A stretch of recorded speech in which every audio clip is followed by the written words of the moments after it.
Great morning. Ako dahil si... Ginawa sa pa.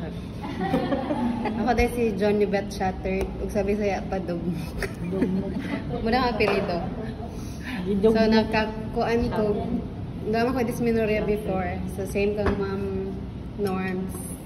Ni-take sa kong murag duha or isa ba ito duha. Ni Ma'am Chris bagi pa-try ko. Pero before pa lang, nakuha na gila ko mind sa networking. Okay. Sige naman kung attend sa una, attend ra pero mawa na sa pati di ka itong sa Rain Tremol ba? Itong now. Tapos karon naami kauban sa church nga after niya gi-operahan. Inanay gid akong voice ha. Murag ko. Na-operahan siya ng appendicitis. Then after sa operation na ay bacteria. Pag Sabado, grabe na kasakit iyang bigyan. Then after sa operation, appendicitis, nagka-bacteria siya. Tapos, niniwang na siya, di na siya ganan mukhaon. Tapos, pag Saturday, alas 3 man to, gihatin ako isa ka box nga Guyabano Gold. Nasi kong chat ni Ma'am Gary, Ma'am Joby, si man to, Ma'am Gary ang kakonta. Ano, si Ma'am Gary, before mag 7 p.m, pahod dun og 10, kasashay. Saturday, pagka Sunday, nakasimba siya, then, pagka naman ako voice pagka Monday, relax. Kay nagpa-check up sila, nawa na ang bacteria. Wow. Murag, kuan ra, 2 days, 3 days, 2 to 3 days ra din, inato din. 10 kada lang. Dili, isa ra jud. Isa ra? Sa katong 3 p.m. to 7, ang 10 iyang gihurot. One day. One day, then Saturday, ni-drink na sad siya isa.